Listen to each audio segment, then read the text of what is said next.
cuts both ways. With experience, you learn how to manage yourself better and stuff like that.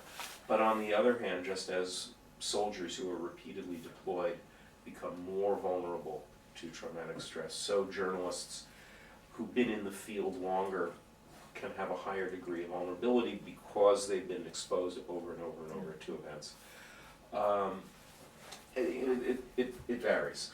On the other hand, what I find is that people your age now who are coming into this career have a huge advantage because you guys talk about these issues. It's not, when Gary and I started out, there was no language for this, and any sign of vulnerability was thought to end your career, and you know, so folks our age are actually in some ways are at greater risk because we internalised it, we hit it. we just hit it, Yeah. covered it up. You went to the pub.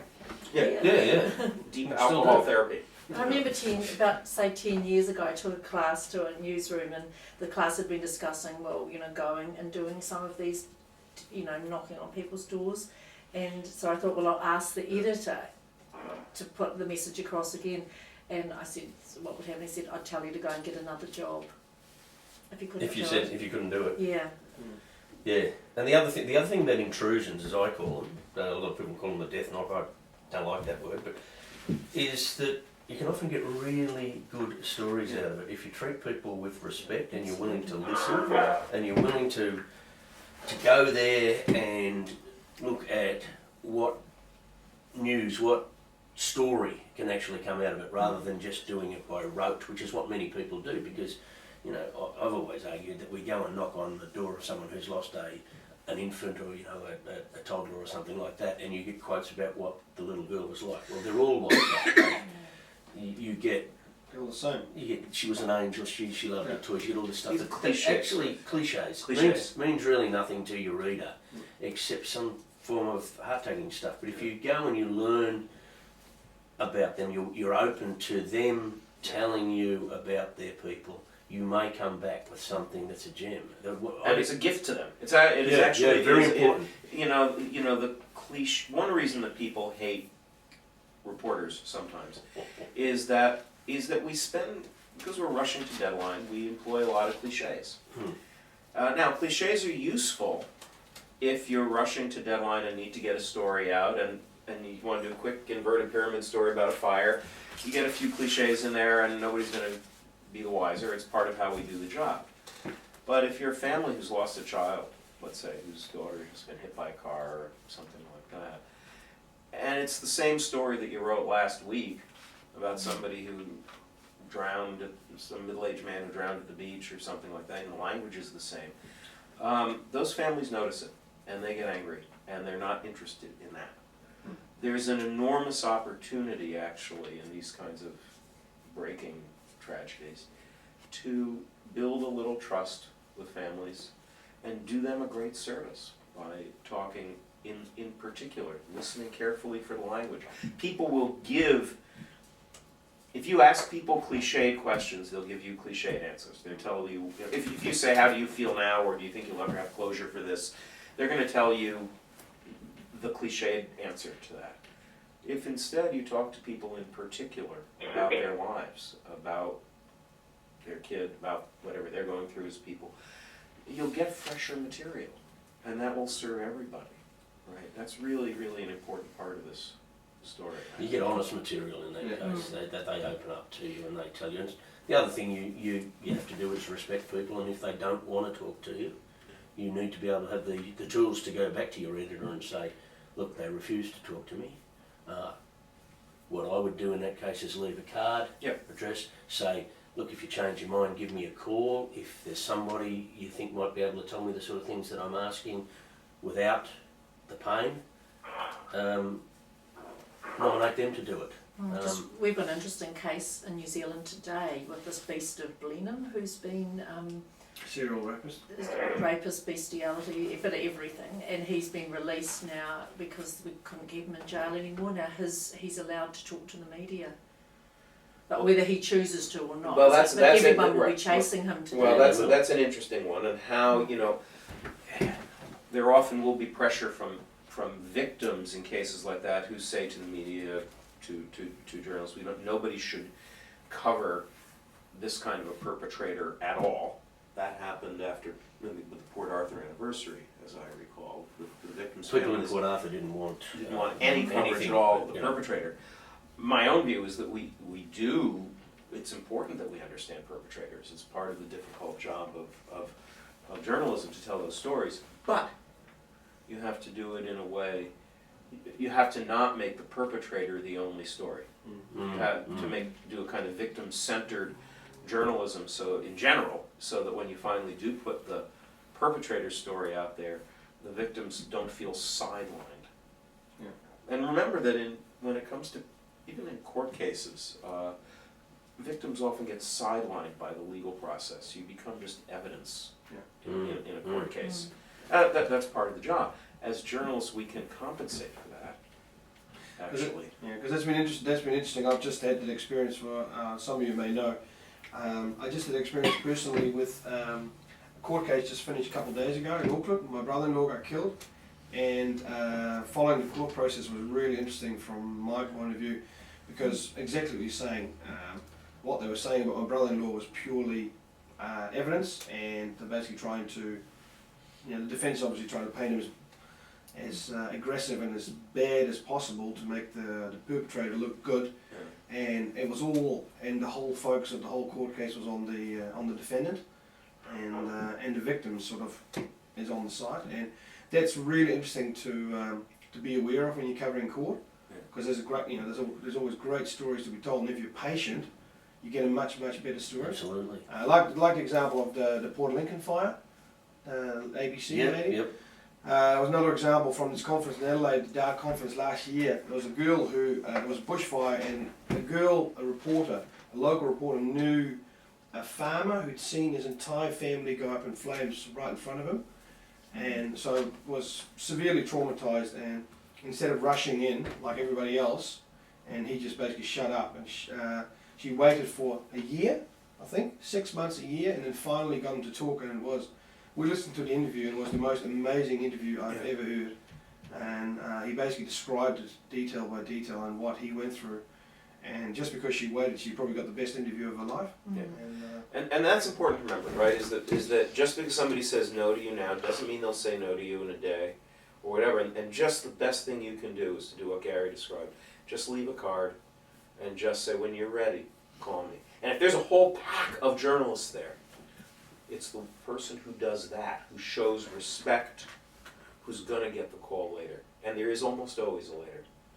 But you guys should be interrupting us with a million questions. I was just gonna say- There's a room full of reporters here, Do please. you guys in Dunedin have any questions? Hello? you still there? We thought we'd lost You you. guys, do you want Ask something, anything. I'm just interested to think how you thought the journalists handled the aftermath of the earthquake. Well, Did they hear the question? was it any question from the other end of the line there?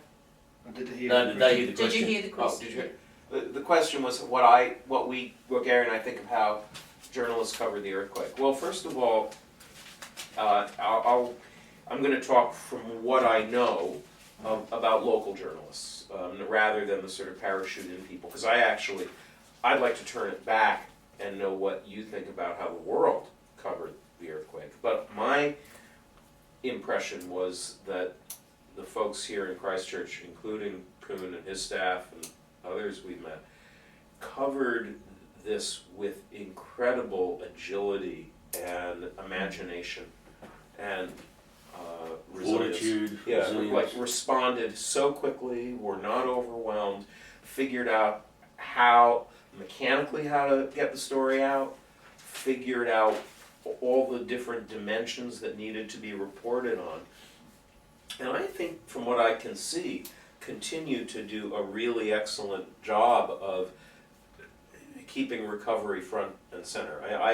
I wasn't kidding when I said at the beginning that the rest of the world's kind of learned from Christchurch how to do this. Just like in New Orleans after Hurricane Katrina, we learned a lot from the reporters at the Times picked up. And I think one of the things that most impressed me in both cases was that the response of the newspapers in particular, that's what I know most about, here in Christchurch and the Times-Pick in New Orleans, reminded its community of what an asset it had in its newspapers and in its journalists. The guys at the press with one laptop got newspapers into the driveways of all of their subscribers on the very next day.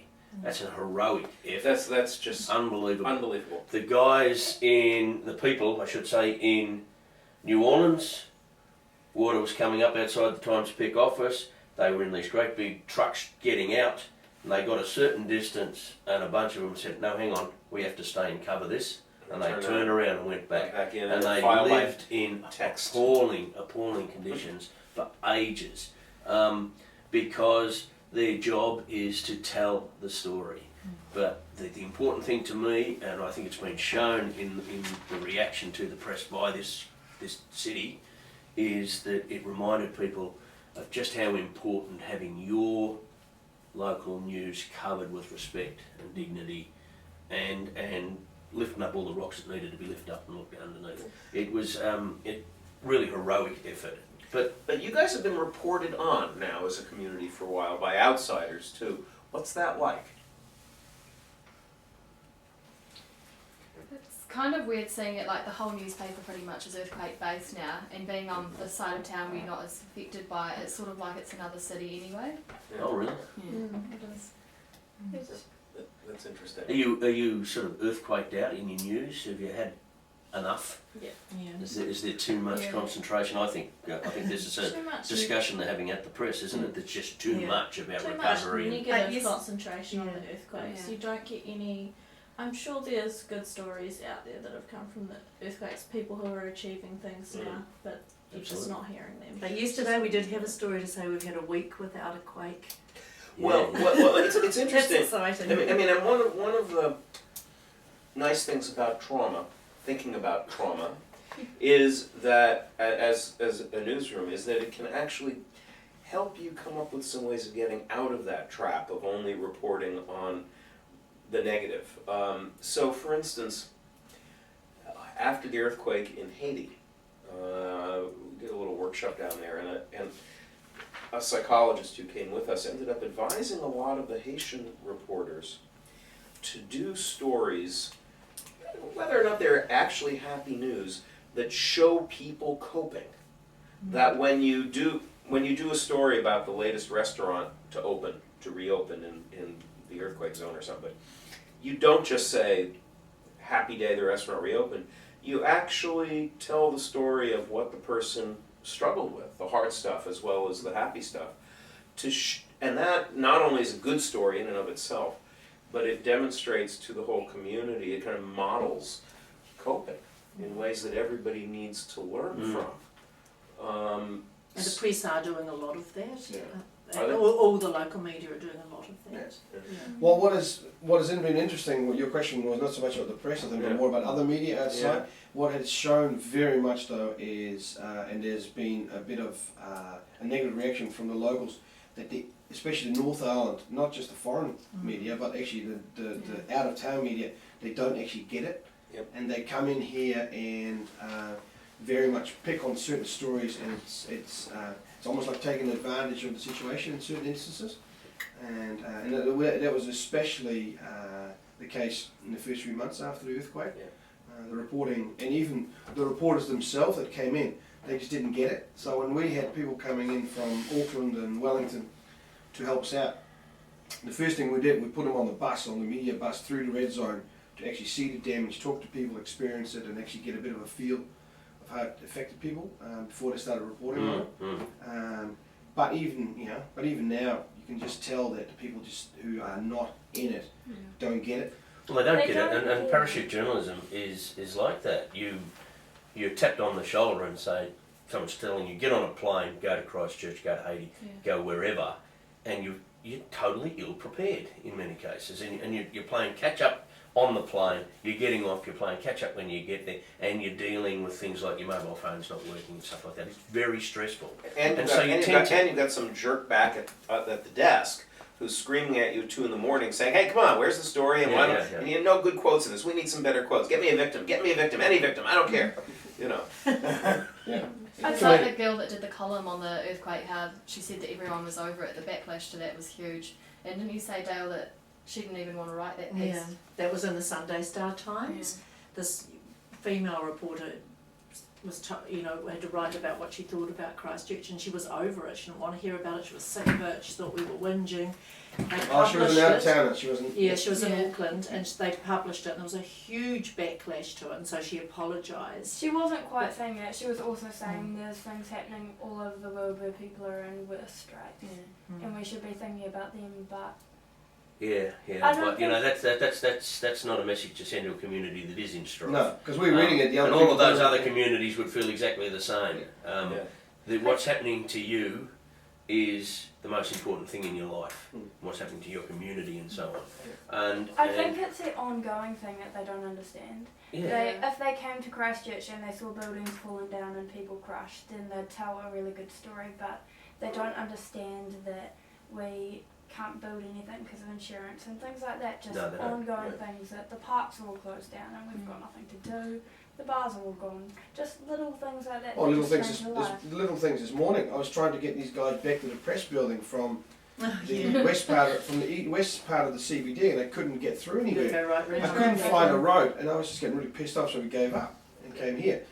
And those small little frustrations every just day. traffic that you've got to drive an hour every day instead of 20 minutes because it's just. Some of these guys here take how long on the bus? They get on the bus at 7:30.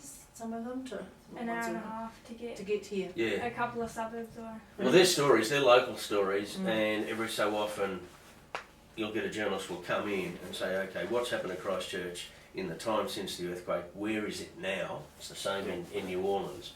And that's the story that people need to understand. Now, many people may not want to read that, but if you point out that it takes a student an hour and a half to get across the city.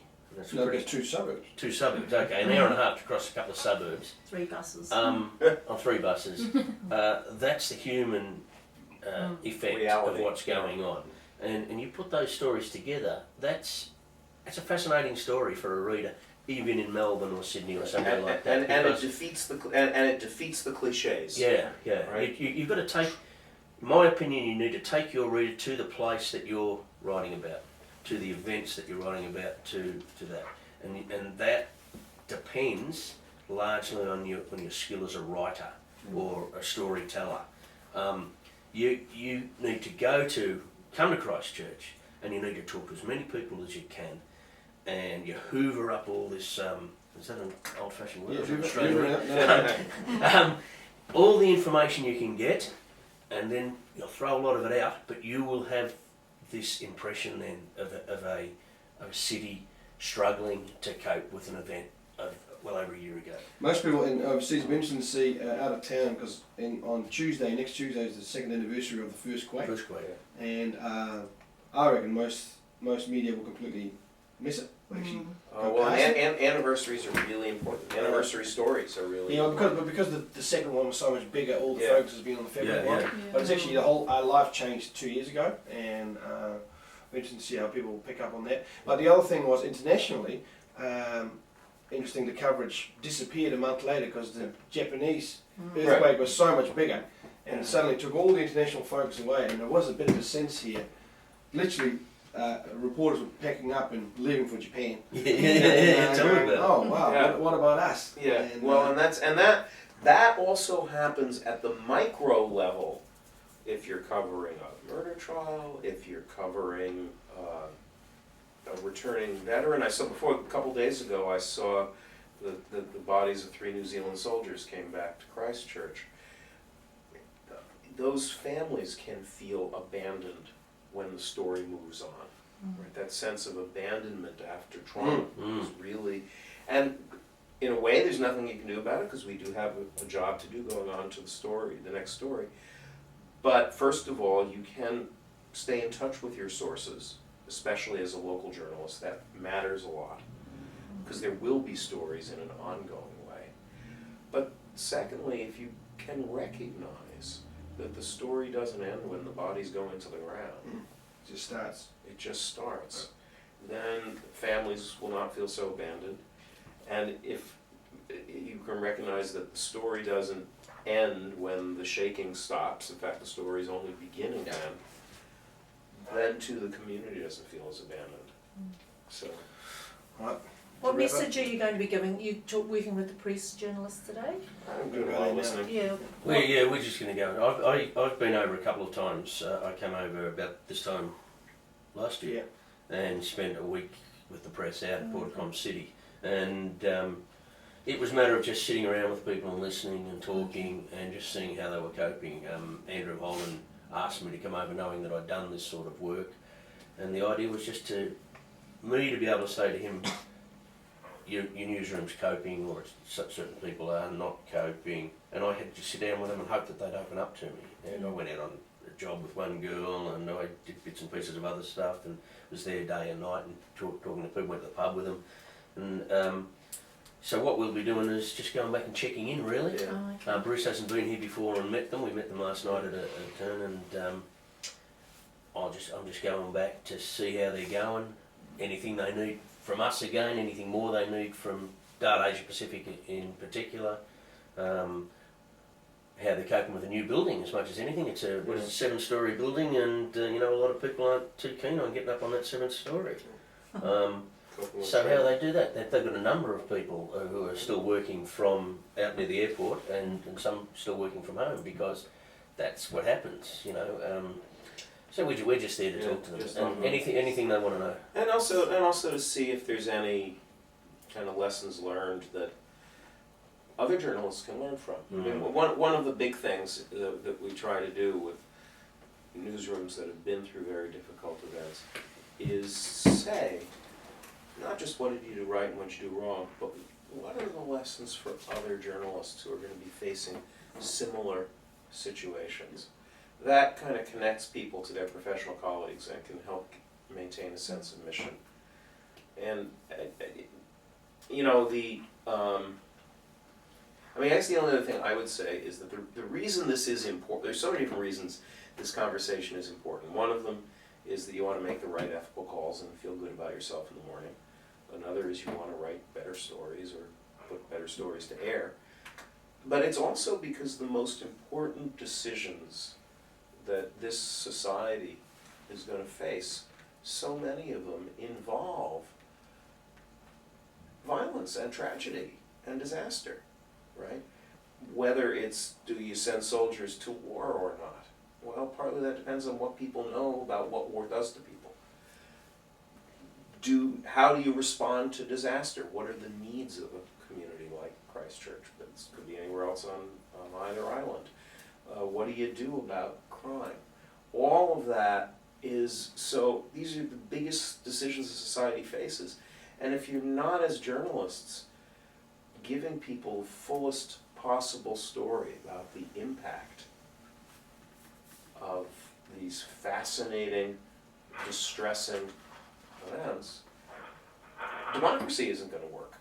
So there is a kind of deep philosophical reason to care about this stuff, too. So one more question. Looking at the flip side of the trauma, if we've been, in our ethics presentations, we've been looking at several pictures of things like war situations and 9/11 and Christchurch.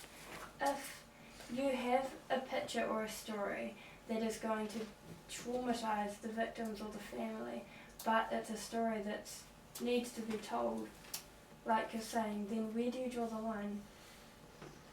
Well, where do you draw the line? What do you think? You can throw it back to you. I don't know. Let me give you That's partly the answer as well. partly it's always going to be different, right? You need to be asking the question, not thinking that there is a one line. But I would say this. There's a little bit of evidence on this. Strong images or stories can be distressing to people. There's not a lot of evidence that being interviewed or having your picture taken or something is by itself going to be traumatizing. Mm-hmm. It's the event. It's the 9/11 that is the source of trauma, not the picture. But the question you need to ask yourself is, what's the intent of my story? Here's a very specific example that comes up pretty much every year, came up especially with the 10th anniversary of 9/11. Some of the victim families feel very strongly that there should be no images shown ever again of people jumping from We the were towers. talking about that. Right. Families feel that this is the scene of the death of their loved one, and they find that too upsetting. News executives say, well, I mean, in all our impulse, my own as a journalist is to say, well, but this is the event, you have to show it. That happened. Right? Yeah, it happened. There are ways of striking a balance. You can say, people do need to know this, but we won't show more than necessary. Well, maybe we'll show one photo instead of 15. Or maybe we put it up on the web for 2 days and then we take it down. There's all kinds of ways of compromising, thinking about the distress versus the news value and how to balance that.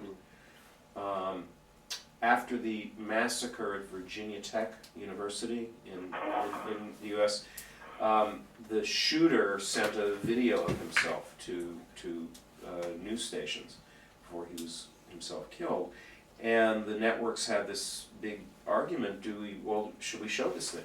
Does it have news value? They actually consulted some psychiatrists who said, well, you do fear copycats. There are people who are going to get obsessed with this, but mostly that's going to be people who watch it repetitively over time. And on the other hand, the reporter said there is some news value in this because it shows how crazy Cho really was. It was a very crazy video. So the networks compromised, put the video up on their websites for 24 hours as breaking news, and then took it down.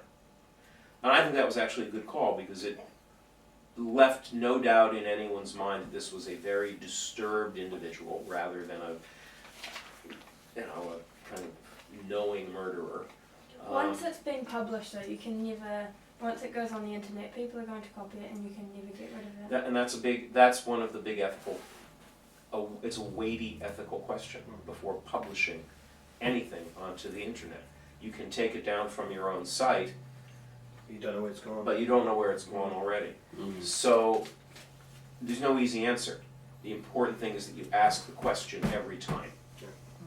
Right, Can we just ask from here, what's your personal opinion on that? When it's just taking back to 9/11 when you said that there shouldn't be any footage of people jumping out. What do you think? I think it's part of the story, but I don't think you want it to be the sensational part of the story. I think it is part of history, and you can't make history go away. But I also think that it depends a lot on the package you are putting together. That was going to be my point. Yeah. It's a matter of weighing up the balances. How important are your images or descriptions of people jumping to the whole context of the story that you're telling at the time? If you're only putting it up because it is a fascinating piece of footage or a great photo, you need to ask yourself, what does this actually add to the story. the purpose of why we're telling the story as much as anything. So you say, are we only, my view would be, I'm trying to work out how the stories would run, and I'm also trying to work out what the real value of that is there. I think I would suspect most people want to run it because it's great images, And it'll get readers, right? Yeah. And that's wrong. and right. I'd probably be leaning to not showing them. But you'd have to look at the whole thing in context. Well, we need to wrap it up because these guys need to be at the press in 10 minutes, and we won't be getting them there. Well, So there's a group waiting for them. So thank you very much, guys. thank you Pleasure. all. Thank Thanks you. for having us. I hope I've you. listened to it. It was so. I know we can talk about this all day. I know. As we will on the weekend. Oh, well, wait, I should say www.dartcenter.org is the website, and there's all kinds of tip sheets, resources. We actually have that up on the big screen here now. Good. You're too good. You're too good. You're too good. And we've videoed this talk as well, so we can pop that up on YouTube for you guys to have a look at. Oh, great, thank you. Put some faces to the. Okay, good. Thanks very much for joining in, guys. Thank you very much. Cheers. Okay. All right. Thanks, guys. Thanks very much. One quick thing, could you just tell me the spelling of your name? Oh, yeah. Sure. Good. I was going to notice that someone's got my name wrong. It's Gary with one R, Yeah. Tippet, one T. And I am Okay. Bruce, B-R-U-C-E Shapiro, S-H-A-P-I-R-O. And your position is? And I am executive director, and I can even leave a business card. Oh, that would be good. I undersold you, Bruce. All Thanks, right. guys. Thank you, guys. Thanks, Thank you guys. so Good luck much. with your careers. Thank you. Yeah, hopefully you won't be able to too much straw. You know, All right, we'll continue.